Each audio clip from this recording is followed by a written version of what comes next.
Suma, chakrabarti, it's a pleasure to meet you again.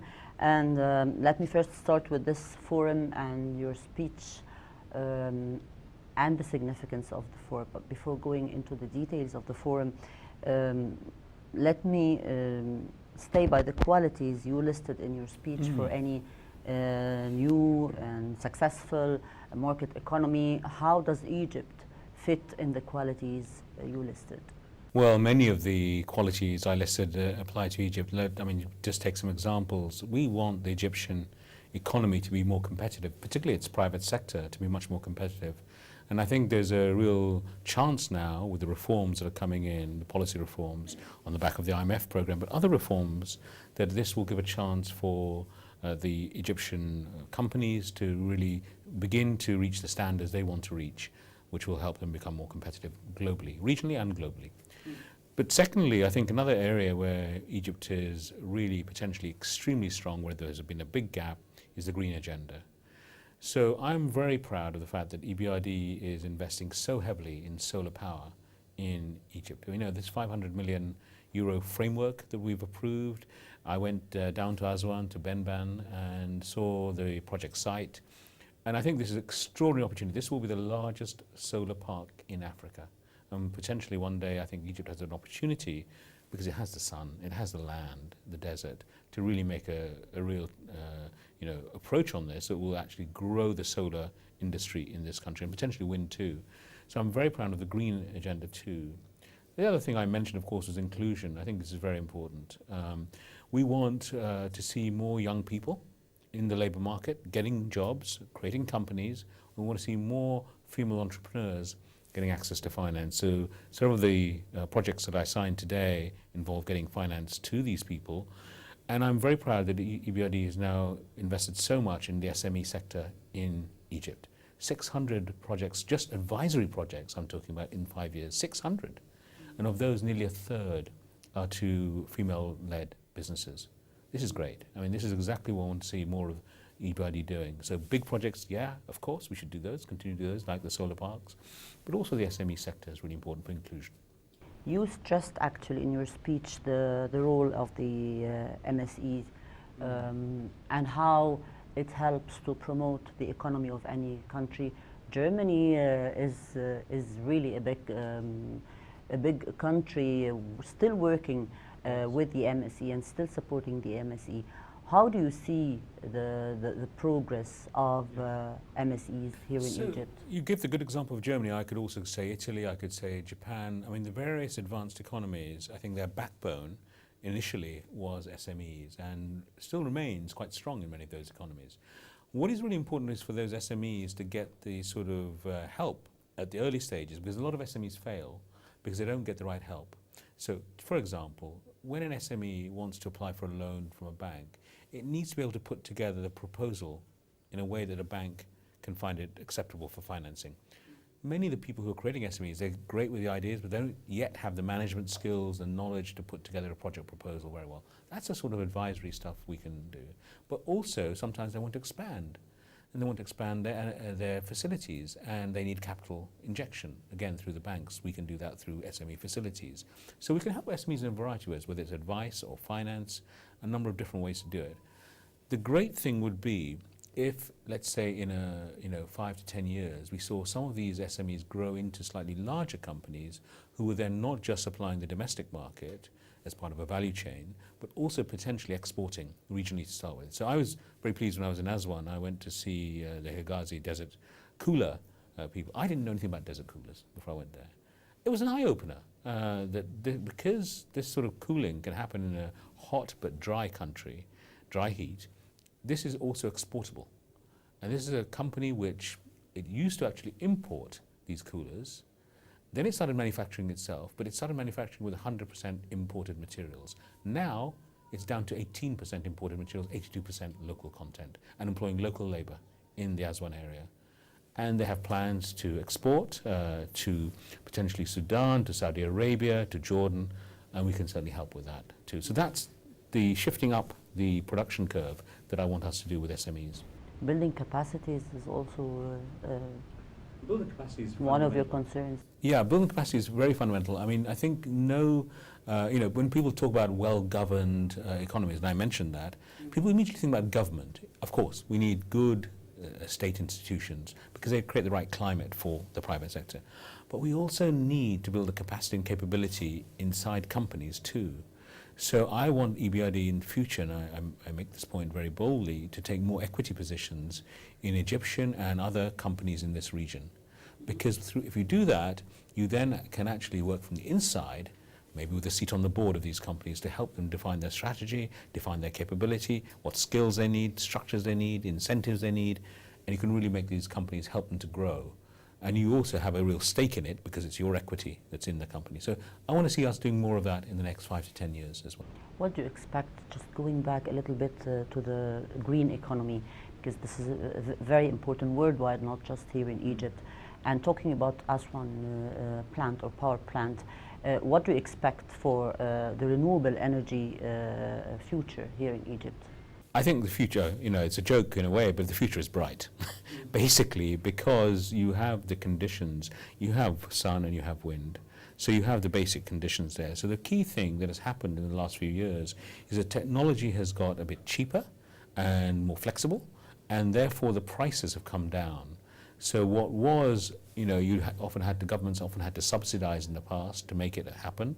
Technology was very expensive. That is now, because it's been tried and tested in many places, the prices have come down. So if you look at the prices for solar or wind power, they've really come down so much that actually private sector is going in without necessarily needing government subsidy.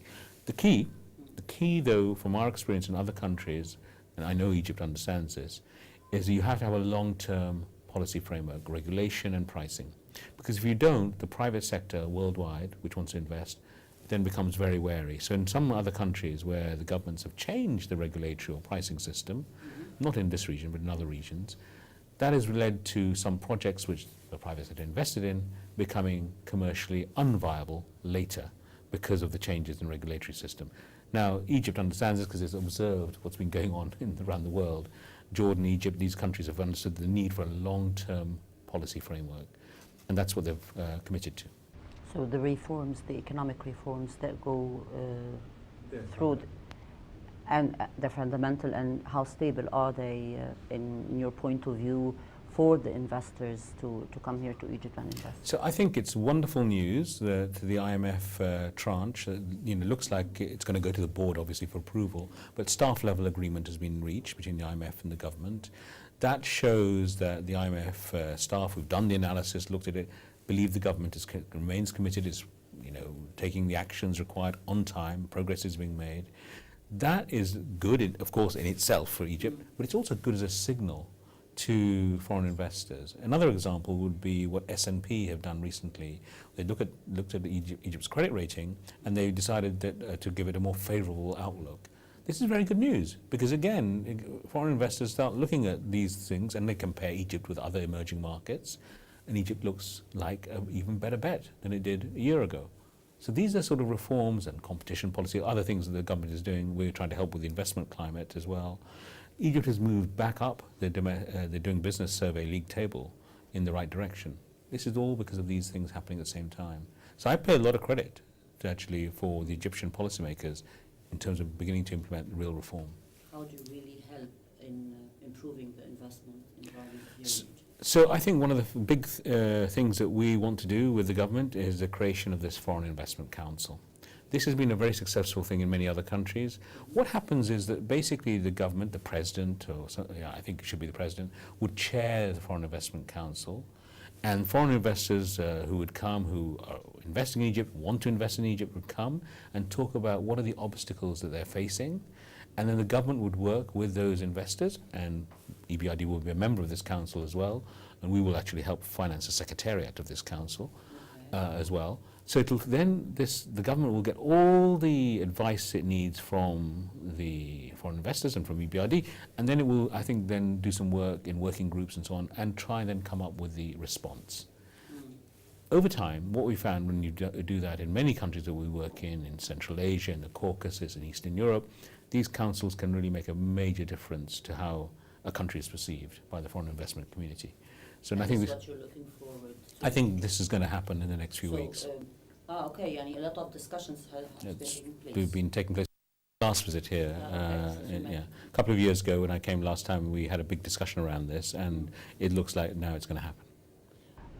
One of the aftermath of any economic reforms in any country, not just in Egypt, you need a real network of social protection for the people. How do you see the Egyptian government is doing this? So I think this is very important, but you need to protect the right people. I think, not just in Egypt, by the way, this is an issue in my own country, in the UK and other places. We need to make sure the very scarce public funds that are available to any government are targeted on those who most need the protection.